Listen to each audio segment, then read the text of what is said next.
उसी रंग में लौटेंगे और चाबी से ही विधानसभा का ताला खुलेगा।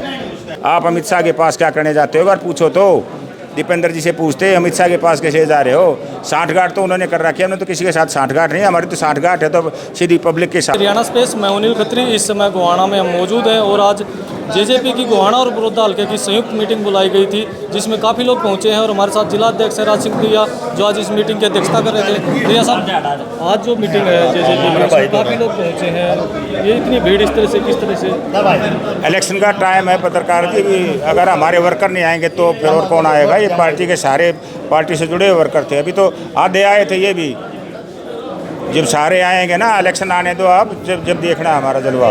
तो क्या उद्देश्य है आज की मीटिंग का?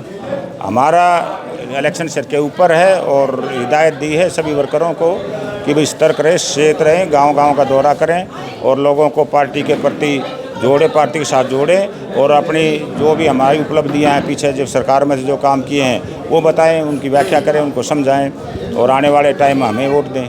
क्या पुराने रंग में जेजेपी लौटेगी?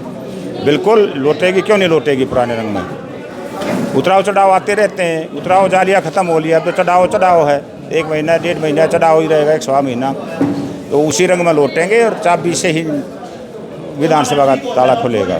कैसे चाबी से ताला खुलेगा? जब से अब लोकसभा चुनाव में जो रहे लगभग 1 लाख वोट जेजेपी के आए हैं, आप कह रहे हैं चाबी से ही ताला खुलेगा? वो इशू को नेशनल इशू के ऊपर लड़ा जाता है एमपी का इलेक्शन।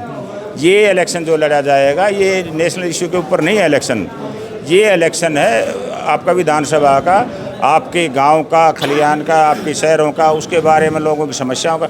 ये सही इलेक्शन तो यही है, वो तो ऊपर की सरकार का था, ये तो सरकार जो अब यहाँ हरियाणा की जो सरकार बनेगी उसका इलेक्शन तो ये है। तो अभी दीपेंद्र उड्डा रहे थे, वो तो कह रहे हैं कि जेजेपी का नाम लेके टाइम खराब करना है, उनके तो नोटा से भी नीचे वोट आते हैं। दीपेंद्र जी को अब मैं क्या कहूँ, वो उनको पहले वो अपनी बातों को भूल गए जब उनको कोई नहीं पूछता था, आज वो जगह जगह जाकर कह रहे हैं। एक बात मेरी समझ नहीं आ रही कि जेजेपी के पीछे चाहे वो भूपेंद्र हुड्डा जी का लड़का हो, चाहे भूपेंद्र हुड्डा जी हो, चाहे बीजेपी हो, चाहे और कोई हो, तीसरी चौथी पांचवी पार्टी हो, सब बीजेपी के जेजेपी के पीछे क्यों पड़े हुए हैं? क्या है पॉलिटिकली, कहीं भी आप देख लो, पॉलिटिकली नहीं आर्थिक तौर के ऊपर भी उसके दुश्मन ज़्यादा होते हैं जो आदमी स्ट्रांग होता है। दुष्यंत इनको स्ट्रांग लग रहा है, अंदर से डर सता रहा है कि ये फिर उसी रूप में ना आ जाए जो पहले था ये, और वो आएगा। वो तो आज 35 साल का लड़का है, ये 50 साल इसके राजनीति के पड़े हैं। आज ही तो कल नहीं तो परसों आदमी की, एक आम आदमी की याददाश्त जो है वो 6 महीने की होती है। 6 महीने में सब कुछ भूल जाएंगे लोग, वो फिर दूसरी तरफ लौटने पड़ेंगे, हमारे साथ फिर आ जाएंगे, फिर जुड़ेंगे, फिर हम सत्ता में फिर आएंगे। लेकिन हुड्डा साहब कह रहे हैं कि खाता नहीं खुलेगा, पूरी गारंटी इस बात की जेजेपी का खाता नहीं खुलेगा। वो आप उनसे ये भी तो पूछ लो कि इनका तो खाता खुले ना खुले, नो आप अमित शाह के पास क्या करने जाते हो? अगर पूछो तो दीपेंद्र जी से पूछते अमित शाह के पास कैसे जा रहे हो? साठगांठ तो उन्होंने कर रखी है, हमने तो किसी के साथ साठगांठ नहीं, हमारी तो साठगांठ है तो सीधी पब्लिक के साथ है। क्यों साठगांठ क्यों लगती है आपको? भूपेंद्र हुड्डा बीजेपी के साथ साठगांठ कर रहे हैं, क्यों कर रहे हैं? आपको नहीं पता कितने उस टाइम गुड़गांव में कितने लैंड स्कैंडल हुए हैं? वो सीबीआई पीछे पड़ रही है, वैसे ही पड़ रही है क्या? केस दर्ज हो लिए, एफआईआर हो ली, तो पकड़ना ही बाकी है ना, और क्या रह गया? अब अंदर करना ही बाकी रह गया, बाकी और क्या है? तो इसलिए जा रहे हैं। और किस लिए जा रहे हैं? किसान की बात करें, ज़्यादातर लोग भूपेंद्र हुड्डा के साथ मजबूती के साथ खड़े हुए हैं। नहीं, आज किसान की बात नहीं, मजबूती के साथ ऐसा कोई नहीं खड़ा, लेकिन वो किसान कहाँ गए जब उसको गालियाँ देते? वो उस टाइम भी तो वही किसान थे ना। ये क्योंकि हर 6 महीने के बाद याददाश्त इतनी होती है तो लोग भूल जाते हैं। भूपेंद्र हुड्डा के खिलाफ तब भी थे, अभी भी हैं, ऐसा नहीं है कि नहीं है।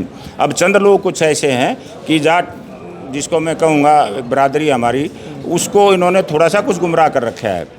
बाकी तो 36-35 कौम और भी तो हैं, वो कहाँ भूपेंद्र जी के साथ हैं? बताओ। तो वो तो कह रहे हैं कि तीसरे का कोई ऑप्शन नहीं है, बीजेपी कांग्रेस का सीधी फाइट होगी। ये तो कहने की बात है, वो तो रिजल्ट बताएगा, वो तो रिजल्ट बताएगा, इलेक्शन का रिजल्ट बताएगा। वो तो क्या लगता है तीसरे का ऑप्शन होगा? बिल्कुल होगा, क्यों नहीं होगा? तीसरे का भी हो सकता है, चौथे का भी हो सकता है। पहले नहीं हुआ क्या तीसरे का ऑप्शन? तो पहले कैसे हो गया था? तो बीजेपी भी बड़ा दावा कर रही है कि तीसरी बार सरकार बनाएंगे। वो तो करेगी, बीजेपी भी दावा करेगी, फिर वो भूपेंद्र जी का लड़का जो है दीपेंद्र जी, वो क्यों दावा कर रहा है कि हम सरकार बनाएंगे? मैं बता तो रहा हूँ कि इनकी मिली जुली वो है, इनकी कुछ नहीं, इनका आपस का साठगांठ है इनकी। जहाँ इनको बीजेपी को कैंडिडेट तगड़ा देना है वो मिल लेते हैं, वो कह देते हैं ठीक है हम कमज़ोर कैंडिडेट दे देंगे। की साठगांठ है, लेकिन सरकार कोई सा भी नहीं बना पाएगा। 50-50 करेंगे, कुछ वैसी सीट चली जाएंगी, कुछ दूसरी पार्टी में चली जाएंगी, तो वही 40-40 के हेरफेर में दोनों की रहेंगी और जेजेपी के का फिर सारा लेना पड़ेगा। जेजेपी के तो विधायक ही सारे चले गए हैं। विधायक एक्स विधायक हो, विधायक कहाँ, वो मैंने बताया था, वो आए गए थे सारे, वो पहले भी हमारे नहीं थे, आज भी हमारे नहीं, आगे भी हमारे नहीं रहेंगे।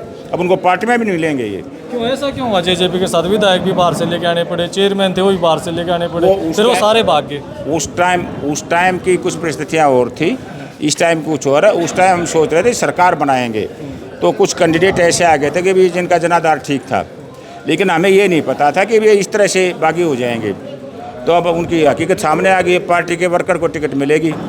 तो 5 टिकट जो है जेजेपी ने अनाउंस कर दिए हैं, 5 लोगों का नाम जो आया है, बाकी का क्या उम्मीद है? बाकी का 1 हफ्ते में आ जाएगा सबका।